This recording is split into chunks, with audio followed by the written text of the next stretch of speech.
The NIOSH lifting formula is a very difficult question. It's a very time-consuming question.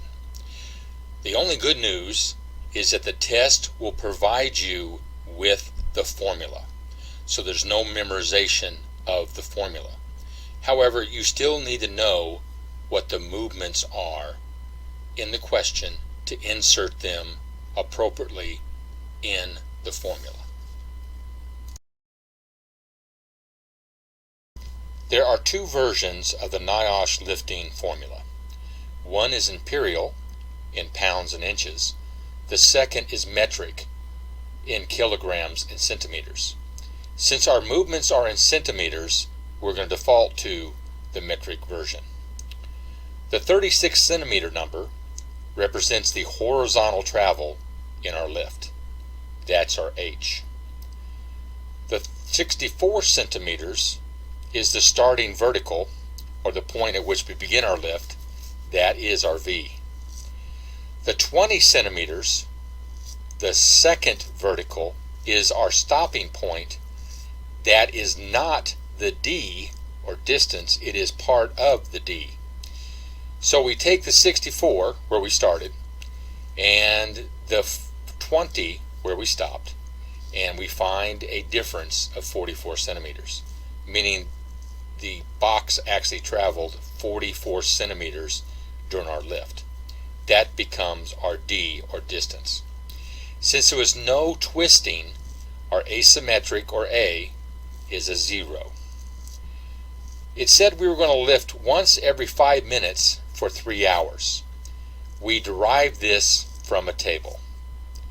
It said the coupling was good, so we go to the coupling table to find the numerical equivalence.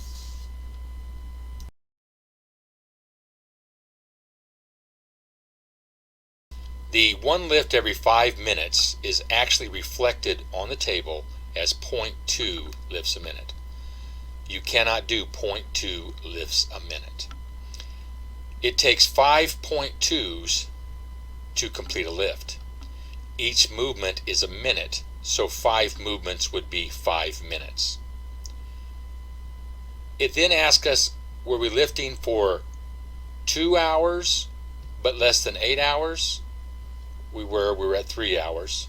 And then it asks a question, was our starting V less than 30 inches or was it equal to or greater than 30 inches?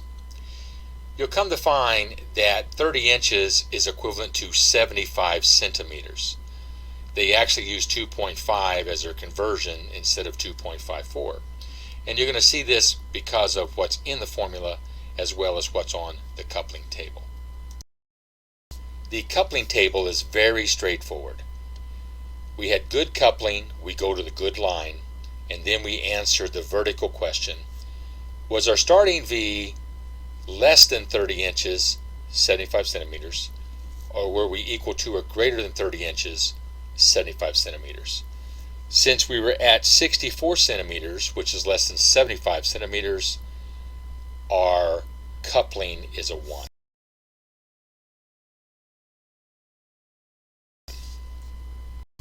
Now we take all these numbers and insert them into the formula. Our H was 36 centimeters, our starting V was 64 centimeters, our stopping V was 20 centimeters, a difference of 44 centimeters, or in other words, the travel of the box was 44 centimeters, the D.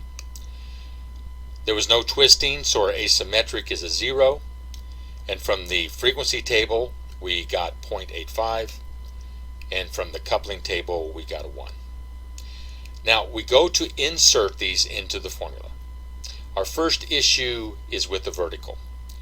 64 minus 75 would actually give us a negative number.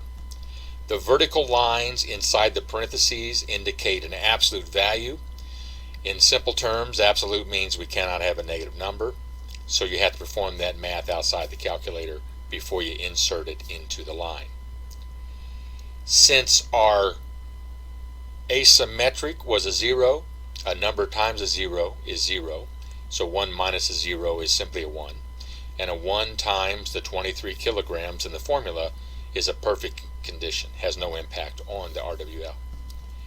Be careful, put in all of your parentheses, run your math, and with any luck, you should get 12.1.